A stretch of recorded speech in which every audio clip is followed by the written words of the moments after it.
বন্ধুরা ন্যাশনাল হাইওয়ের উপরে রয়েছে এরকম একটা ছোট্ট মন্দির, যেটা গুপ্তমণির মন্দির। এখানে 7 বোন ছিলেন, দুর্গারই একটা রূপ, যেটা হচ্ছে গুপ্তমণি। এই হচ্ছে ন্যাশনাল হাইওয়ে, দেখো ন্যাশনাল হাইওয়ে। এই হচ্ছে মন্দিরের পরিকাঠামো। এখানে একসঙ্গে কত লোক দেখো পুজো দিতে নামছে।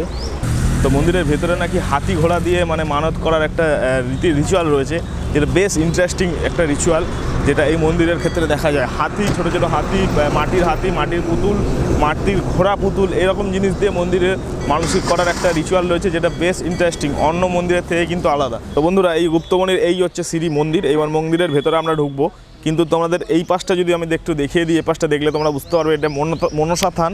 হাতি ঘোড়া যে কি শয়ে শয়ে বাঁধা রয়েছে গুপ্তমণির মন্দিরে, দেখো হাতি ঘোড়া বাঁধা, এগুলো সব মাটির ছোটো ছোটো ঘোড়া পুতুল, এবং চারিদিকে এরকম ভর্তি হাতি ঘোড়া, এবং একটা বিরাট উঁচু ঢিপি হয়ে গেছে দেখো, এবং এইদিকেও বড় বড় হাতি ঘোড়া বসানো রয়েছে। মানুষ মানত করে এগুলো দিয়ে যান, ঠিক আছে। এগুলো সবই তোমরা পেয়ে যাবে। নারকেল দিয়ে পুজো দিতে দেখা যায় এই মন্দিরে। এবং পিছনের দিকটা দেখো কি দারুণ একটা সব দেখো, বড় বড় ঘোড়া সব টুকরো ভেঙে পড়ে রয়েছে, হাতি ঘোড়া সব ভেঙে পড়ে রয়েছে। দেখো এই যে সব ভেঙে পড়ে রয়েছে। আর এই যে স্তূপগুলো দেখো, এই ঘোড়ার স্তূপ, এইগুলো একটা বৈচিত্র্যময় দৃশ্য ধরা পড়ছে এই গুপ্তমণির মন্দিরের ক্ষেত্রে। দেখো কি শয়ে শয়ে, এটা হচ্ছে মনসা থান মন্দিরের পাশেই, এবং শয়ে শয়ে হাতি ঘোড়া দেখো এখানে সব দেওয়া হয়েছে। সব মানত কিভাবে করেছে, এইগুলো দিয়ে মানত করে। অনেক মন্দিরের ক্ষেত্রে মানতের নিয়ম রকম সকম আলাদা, কোথাও ঢিল বাঁধা হয়, কোথাও ইট পাথর বাঁধা হয়, কোথাও বিভিন্ন চিরকুটে লিখে কাগজ বাঁধা হয়। এবং এই মন্দিরের ক্ষেত্রে মানসিকের ধরনটাই কিন্তু আলাদা। এখানে সব হাতি ঘোড়া দিয়ে মানসিক করা হয়। গুপ্তমণির মন্দিরের এই ধরন একটা বিশেষ বৈচিত্র্যময় ধরন, তা তোমরা দেখছো আজকে আমার এই ভিডিওতে। দেখো এই হাতি ঘোড়া কীভাবে বাঁধা হয়েছে, একদম যেদিকে মানতের ঘর, সেই ঘরে ওপরে বেঁধে পর্যন্ত ঝুলিয়েও পর্যন্ত দেওয়া হয়েছে। আমি তোমাদেরকে যদি ওপরের ভিউটা দেখাই, দেখো এদিকে সব অত উঁচুতে সব প্রত্যেকটা হাতি ঘোড়া বেঁধে বেঁধে সব ঝুলিয়ে দেওয়া হয়েছে। এবং পুরো জায়গাটা, এই মনসা থানের কাজটা এরকম তোমরা দেখছো, এই যে মনসা থানের কাজটা হাতি ঘোড়া কী করে বাঁধা হয়েছে। এবং বড় বড় গজ হস্তি, সেই সঙ্গে সব ঘোড়ার চালের, দাওয়ার চালের যেসব দাবার চালের ঘোড়া, সেই ঘোড়ার ছক, সেই রকম ঘোড়া পুতুল দিয়ে মন্দিরে পুজো দেওয়া হয়। এটা অসাধারণ একটা ভিউ, কি দারুণ একটা জায়গা দেখো। এই মন্দিরটি রয়েছে খড়গপুর স্টেশন থেকে প্রায় 25 কিলোমিটার দূর একটা জঙ্গলমহল এলাকা, এবং এই এলাকার একদম মেন ন্যাশনাল হাইওয়ের ঠিক ওপরেই রয়েছে একটি জাগ্রত মন্দির মানা হয়। মন্দিরটার নাম হলো গুপ্তমণির মন্দির। মানা হয় এখানকার দেবী নাকি বড়ই জাগ্রত, ভক্তি ভরে প্রার্থনা জানালে সকল মনোবাঞ্ছনা পূর্ণ হয়। মনোবাঞ্ছনা পূর্ণর আশায় জঙ্গলমহল থেকে নানান দূর দূরান্ত থেকে ভক্তরা এসে মন্দিরে পুজো দেন। এই গুপ্তমণির মন্দিরের বাইরের দিকটা এরকম কত ঘোড়া, হাতি, কত সুন্দর সুন্দর দৃশ্য, যেগুলো পুরনো হাতি ঘোড়ার বিভিন্ন অংশ আমরা দেখছি এরকম পড়ে রয়েছে।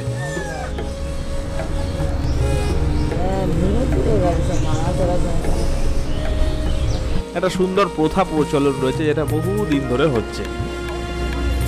গাছের ডালে ভক্তরা যে যেখানে পেরেছে মাটির হাতি ঘোড়া বেঁধে রেখে গেছে।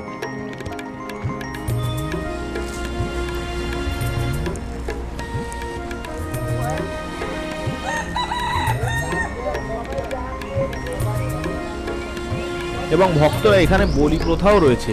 মন্দিরের সামনে একটি হাড়ি কাঠ রয়েছে, যেইখানে মানত করেন যারা বিভিন্ন ধরনের জন্তু, পশু পাখি বলি দেওয়া হয়। তাদের মধ্যে হাঁস, মুরগি, পায়রা, ঘোড়া, ভেড়া এই ধরনের জিনিসপত্র বলি দেওয়ার মতো প্রচলন রয়েছে। তাই মন্দিরে ঢুকতে আপনারা দেখবেন হাড়ি কাঠের সামনে পড়ে রয়েছে তাজা সব রক্ত। এতে করে বোঝা যায় বলির প্রচলন আজও রয়েছে এই মন্দির ঘিরে।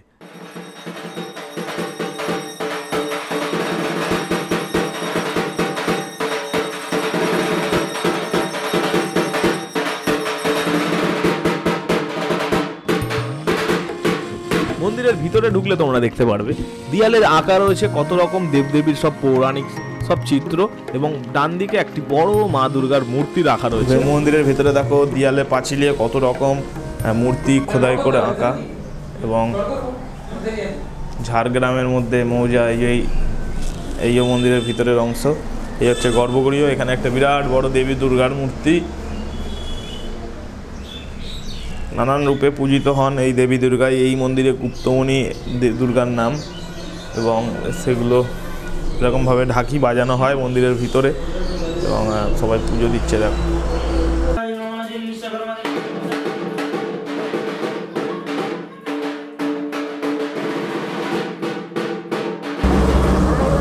বলছি, গুপ্তমণি মন্দিরটা এত ফেমাস কেন, মানে ইতিহাসটা কি মন্দিরের, পুরোনো ইতিহাসটা? তখন মল্লদেব রাজা ছিল। আচ্ছা। আর আমার মানে দাদুরা পূজা করতো নন্দভক্তাই ঠাকুরটা পেয়েছে। ঠাকুরটা পেয়েছে? হ্যাঁ, উনি পেয়েছিল। রাজার হাতি বাঁধে রেখেছিল।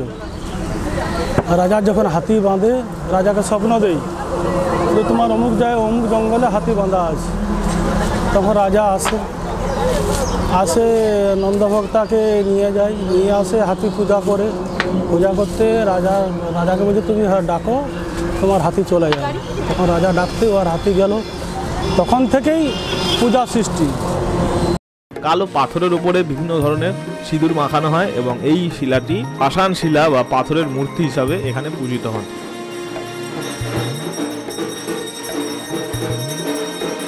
শোনা যায় এই শিলাটি নাকি এইখান থেকেই পাওয়া গিয়েছে।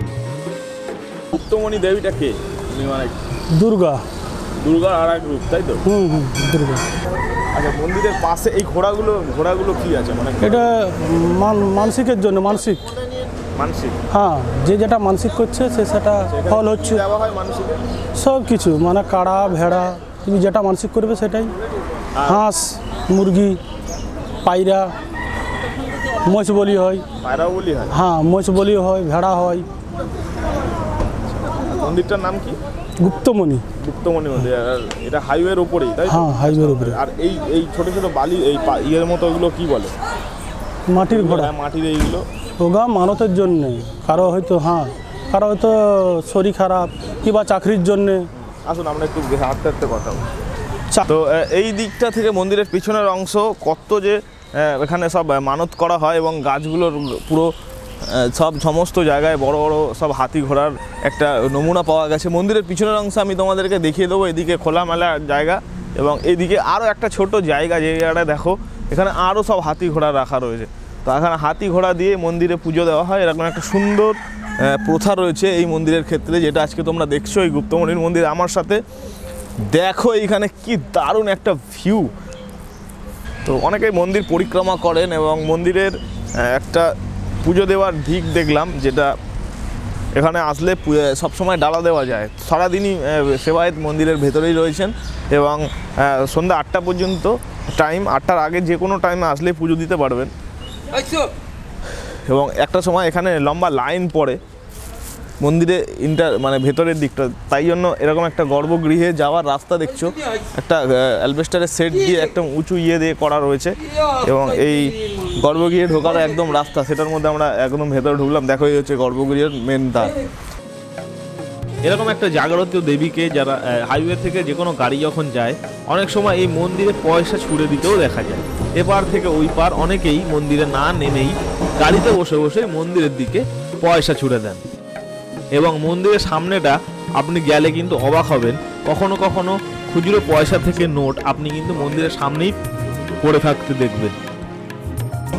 তোমরা চাইলে এরকম একটা ন্যাশনাল হাইওয়ের উপরে এই গুপ্তমণির মন্দির দর্শন করতে আসতে পারো। দেখো মানুষ কত দর্শন করতে আসছে, বিভিন্ন সব হাইওয়ের উপর দিয়ে সব গাড়িগুলো যায়, সেই সব গাড়িগুলো রেখে এখানে তারা মন্দির দর্শন করে, এবং মন্দিরে পুজো দেওয়ার প্রসেসটা বেশ চট করে পুজো হয়ে যায়, এমন কোনো ব্যাপার নেই। এখান থেকে ডালা সংগ্রহ করে, এই দিক থেকে সব ডালার দোকান রয়েছে কয়েকটা, এই ডালা সংগ্রহ করে এই হচ্ছে মন্দিরে পুজো দিতে তোমরা চলে আসবে। তো বন্ধুরা, আশা করছি ভিডিওটা ভালো লাগলো। এরকম গুপ্তমণির মন্দির তোমাদের কেমন লাগলো জানাতে কমেন্ট করবে। আর দেশ বিদেশের বিভিন্ন নতুন ভিডিও দেখতে গেলে চ্যানেলকে সাবস্ক্রাইব করে রাখো।